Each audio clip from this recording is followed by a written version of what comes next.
Hello everyone. So today we will discuss how the sympathetic system affect the diabetic mellitus patient. What really happens is normally the patient with the diabetic mellitus has always the risk of hypoglycemia. And this hypoglycemia is because of he is skipping the meal. Maybe he is skip its drug anti-diabetic drug. Because of it, the patient will suffer with the hypoglycemia. This hypoglycemia stimulates the sympathetic system. And because of the stimulation of this sympathetic system, what really happens is the patient will show us some clinical signs.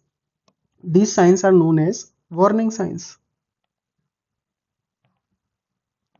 And what are these warning signs? The warning signs are because of beta 1 receptor stimulation, beta 2 receptor stimulation, and also because of M3 receptor stimulation. Because of beta 1 receptor stimulation, because the beta 1 receptor is present in our heart, the patient will suffer from tachycardia. And because of severe tachycardia, the patient will feel palpitation. This is the first clinical feature. The secondary is because of the beta 2 receptor stimulation, because it's present in the skeletal muscle, the patient will feel tremors. And the tertiary, the only side where the sympathetic system uses the parasympathetic, or we can say uses the acetylcholine as a neurotransmitter, is M3 receptor, or it's gland. And because of the stimulation of M3 receptors in the glands, the patient will suffer increased sweating. These are the three main symptoms of hypoglycemia in the diabetic patient. Now, I would ask you, what is the most reliable sign for hypoglycemia in the diabetic patient? So the answer is sweating. Why sweating? Because if the diabetic mellitus patient is on anti-adrenergic drug,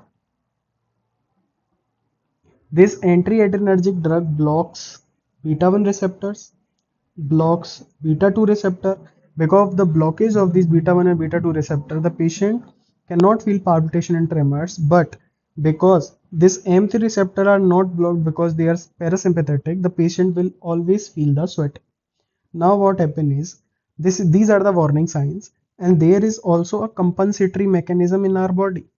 In the compensation, what happens is, in the liver, the processes that stimulate the glucose serum level, stimulate, or we can say increases the glucose serum level, are stimulated, and those processes that decreases the glucose serum level are inhibited.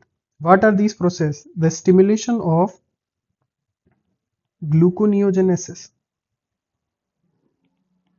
first. Second, the stimulation of glycogenolysis. Third, the inhibition of glycogenesis. These three processes increase the serum glucose level.